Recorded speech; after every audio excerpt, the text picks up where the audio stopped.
پر پاکستاني ځواکونو ناڅاپه بریدونه تازه. چارواکي وایي په جنوبي وزیرستان کې د وسله والو د برید له کبله 11 پاکستاني پوځیان هلاک شوي دي. سلام درنو لیدونکو، ستړي مه شئ. کو چیرې مو زموږ چینل نوي سبسکرایب کړل، تازه پر خبرونو مطالبه لپاره در سره سبسکرایب کړئ. په جنوبي وزیرستان کې د وسله والو په برید کې 11 پوځیان وژل شوي دي. پاکستاني چارواکو ویلي نن مشال راډیو ته دا برید نن سهار د جنوبي وزیرستان د شولام خیسو په سیمه کې د پوځ په 2 موټرو شوی دی. امنیتي چارواکو د نوم نه ښودلو په شرط مشال راډیو ته ویلي له وسله والو سره په نښته کې د پوځ د یوه چارواکي په ګډون 11 نور پوځیان وژل شوي دي. د چارواکو په خبره په سیمه کې د لټون عملیات پیل شوي دي او سیمه اوس مهال د دوی په کنټرول کې ده.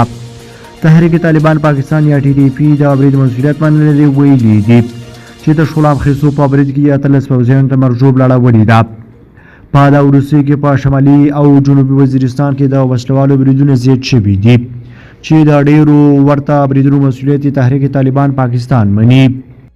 بلخوا ننګرهار کې سږکال په نږدې 3000 جریبه ځمکه کې پنبه کرل شوې ده. د ننګرهار د کرنې ریاست مسؤلین وایي چې د دې ولایت په 21 ولسوالیو کې بزګرانو په 2895 هکټاره ځمکه پنبه کرلې چې د تیر کال په پرتله به 100 برابره زیات حاصل ترې ترلاسه شي.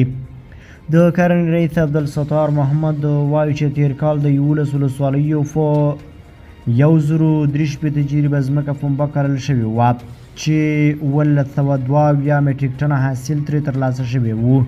د کرنې رئیس وایي یادو بزګرو ته یې د پنبې ناروغیو مخنیوي، اوبو لګولو، کرنیزو عملیو، بازار موندنې سرې ورکول او حاصل ټولولو په برخو کې عملي روزنه ورکړې ده.